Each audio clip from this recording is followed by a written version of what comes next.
Hello learners, welcome to drafting laws. This is Puneet Kapoor और हम कर रहे हैं हिंदू मैरिज एक्ट।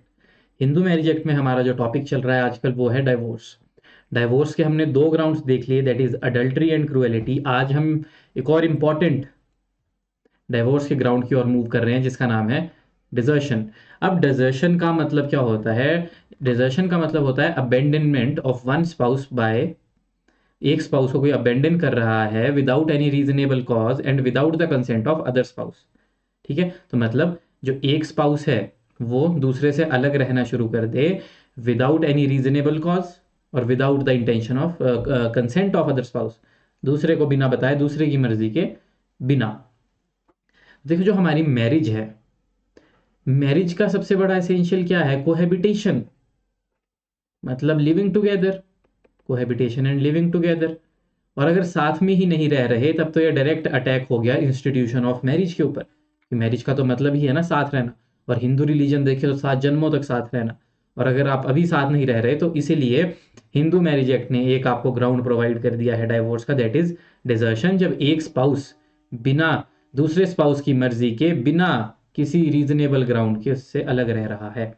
अब देखो, इसमें केस था Savitri Pandey versus Premchand Pandey 2002 Supreme Court. उसमें क्या बोला? Desertion for the purpose of seeking divorce. अगर आपको डिजर्शन के अंदर डाइवोर्स लेना है इस एक्ट के अंदर, तो it means the intentional permanent for seeking and abandonment of one spouse, एक स्पाउस की permanent abandonment by the another spouse without the consent of the other spouse and without reasonable cause. तो बिना reasonable cause के, बिना उसकी consent के उसे abandon कर देना। ठीक है, देखो, intentional permanent forsaking and abandonment of one spouse by other without the other's consent and without reasonable clause cause. तो रीजनेबल कॉज भी नहीं है, कंसेंट भी नहीं है एक स्पाउस का। ठीक है, अब है हमारे पास असेंशियल्स क्या क्या होते हैं डिजर्शन के। तो डिजर्शन के असेंशियल, सबसे पहले फैक्टम ऑफ सेपरेशन। मतलब फैक्टम ऑफ सेपरेशन मतलब जो है एक्चुअली वो एक दूसरे से अलग रह रहे हैं, लिविंग अपार्ट। ठीक है, actually living separately, living apart मतलब। ठीक है, सेकंड, एनिमस डेजर्डेंडी, मतलब इंटेंशन टू डिजर्ट।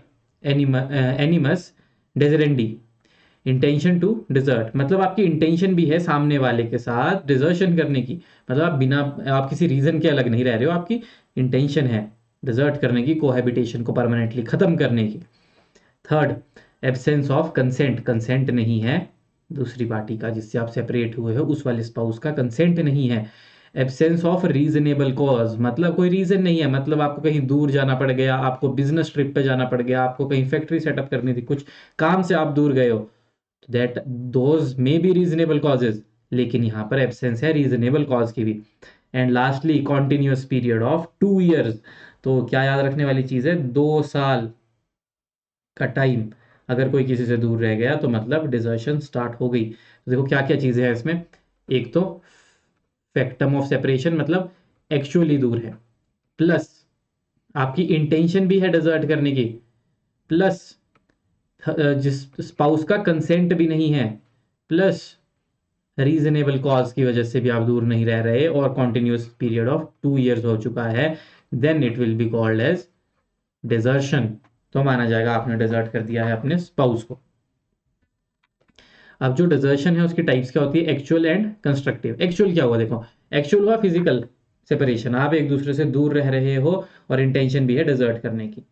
मतलब ए और बी की शादी हुई, बी ए को छोड़ के चली गई और सेपरेटली अपने एक फ्लैट पर रहने लग गई, और 2 ईयर्स हो गए और उसकी इंटेंशन भी थी कि मुझे उसके साथ नहीं रहना, इसलिए मैं उसको छोड़कर आ गई और आई एम लिविंग सेपरेट।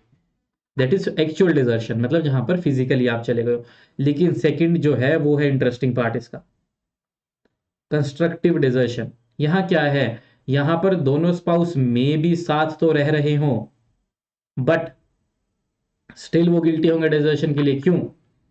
देखो, here the spouse who stays, जो रुक रहा है वो गिल्टी होगा।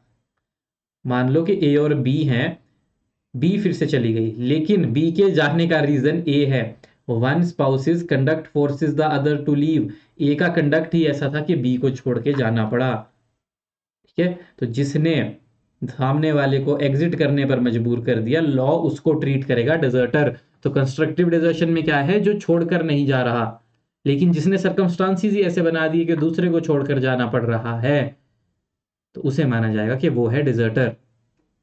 एग्जाम्पल देख लो, जैसा हस्बैंड बीट्स वाइफ, वाइफ चली गई, तो husband is deserting spouse. Even though देखो हस्बैंड गया नहीं छोड़ के, लेकिन वाइफ गई, लेकिन हस्बैंड ने ऐसे सर्कमस्टांसिस बना दिए थे। अब केस इसमें वही, एक तो बिपिन चंद्र सवित्री पांडे और दूसरा रोहिणी कुमारी वर्सेस नरेंद्र, सुप्रीम कोर्ट का केस है। उसमें इंग्रेडिएंट बताए थे वही जो हमने पढ़े पीछे, फैक्टम ऑफ सेपरेशन है, एनिमस डिजर्टेंस है, एब्सेंस ऑफ कंसेंट, और 2 साल के लिए साथ ना रहें। उसके बाद केस लॉज हमने ये कर लिया। अब एक क्वेश्चन अराइज हुआ, कि अगर डिजर्टेड स्पाउस 2 साल से पहले आ जाए, ठीक है, जो डिजर्टेड स्पाउस है,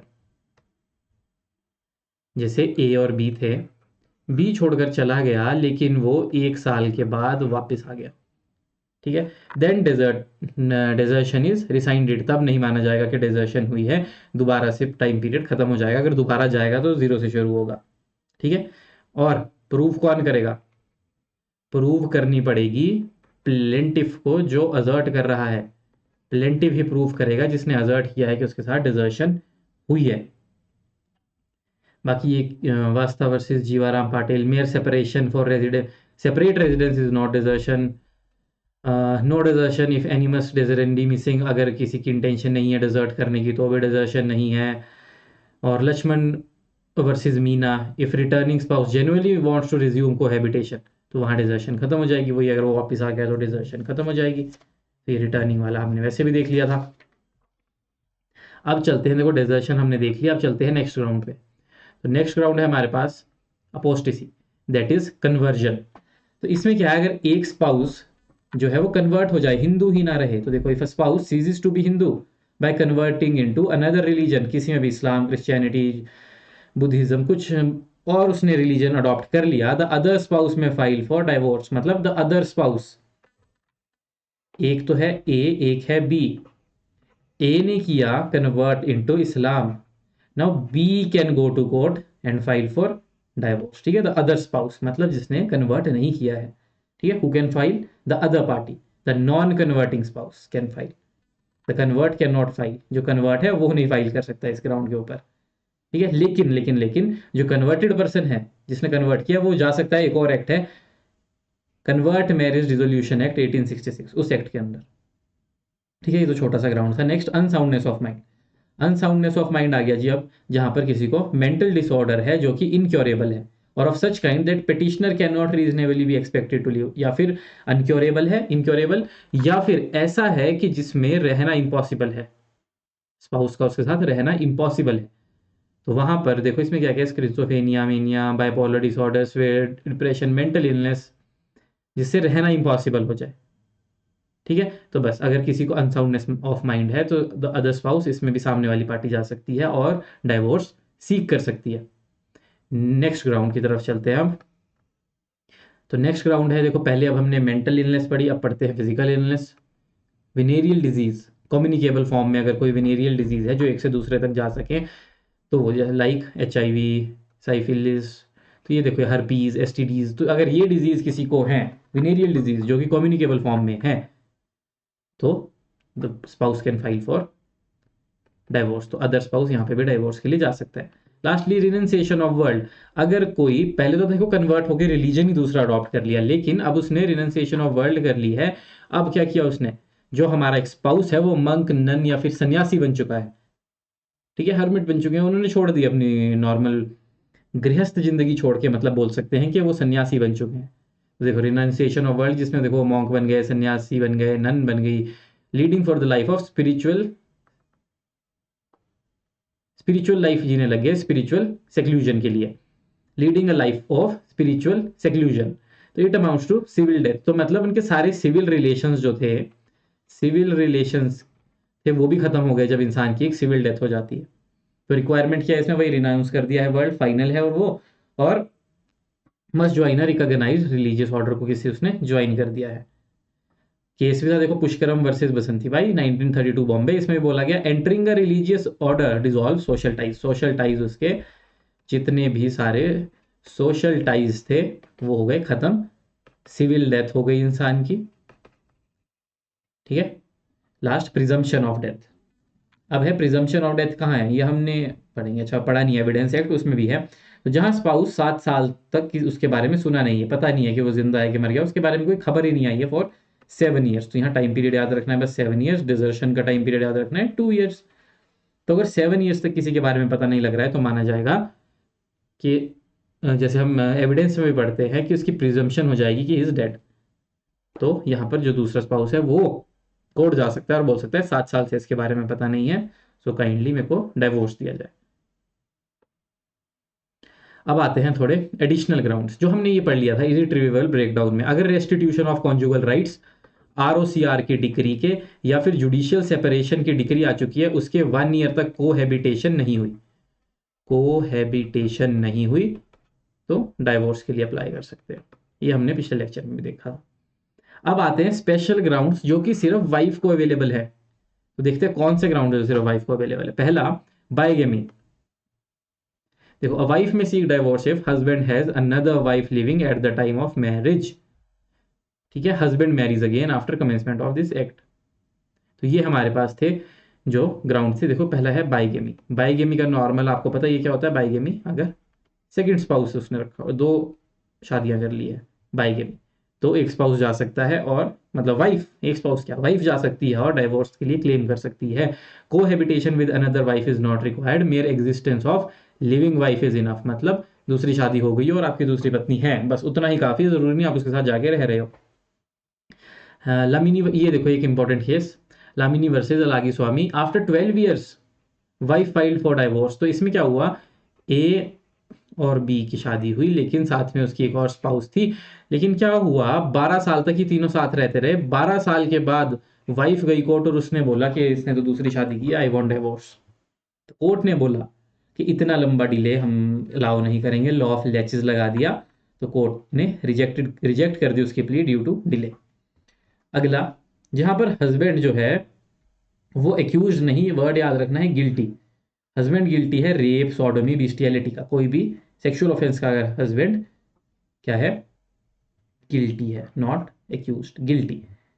lastly, sorry second last, maintenance decree आ गई है, लेकिन उस देखो कोर्ट ने मेंटेनेंस की डिक्री दी कि आपको अपनी वाइफ को मेंटेन करना पड़ेगा और वो मेंटेनेंस दे भी रहा है, लेकिन मेंटेनेंस की डिक्री के 1 साल तक उनकी कोई कोहैबिटेशन नहीं है, तब भी वाइफ जा सकती है कि 1 साल से मेंटेनेंस दिए जा रहा है, कोहैबिटेशन नहीं हो रही है, आई वांट डिवोर्स।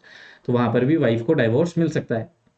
और लास्टली देखो, 15 साल और 18 के बीच में उनकी शादी हो, मतलब 18 से पहले 15 के बाद, मतलब 15 to 18 के बीच अगर एक लड़की की शादी हो गई है तो लड़की, देखो, a wife married before 15 years of age में repudiate the marriage any time before 18। तो 18 तक वो रेप्यूडिएट कर सकती है, व्हेन कंज्यूमेटेड और नॉट डिवोर्स इज अलाउड। तो अगर किसी की शादी हो गई है 15 साल से पहले, वो 18 तक उसको कर सकती है रेप्यूडिएट। तो ये ग्राउंड्स थे स्पेशली वाइफ को, तो इसमें 15 और 18 याद रखना है। तो ये स्पेशली ग्राउंड्स थे जो कि सिर्फ मिलते हैं वाइफ को। तो देखो आज की क्लास तो क्या, अब हमने देखो डाइवोर्स में क्या क्या देख लिया।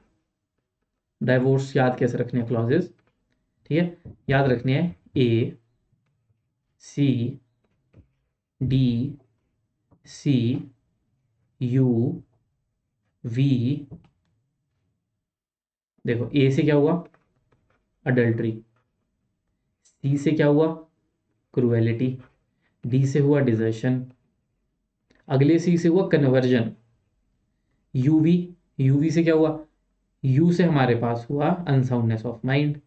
वी से हुआ विनेरियल डिजीज, ठीक है। तो इतने 1 2 3 4 5 6 तो ऐसे याद हो गए।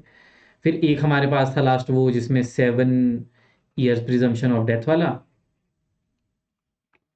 प्रिजम्पशन ऑफ डेथ वाला, और उससे सेकंड लास्ट जो था वो था renunciation of word, renunciation of word. तो 2 ये हो गए। तो कैसे याद रखने हैं, A C D C U V R7, ठीक है। A C D C U V R7, ठीक है।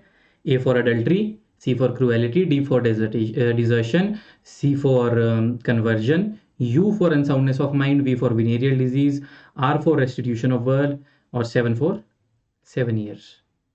तो बाकी के जो हम डाइवोर्स का एक और लेक्चर होगा जिसमें हम देखेंगे डाइवोर्स बाय म्यूचुअल कंसेंट, और उसके बाद शायद हमारा डाइवोर्स और हिंदू मैरिज एक्ट जल्दी ख़त्म हो जाएगा। तब तक के लिए thank you and bye bye.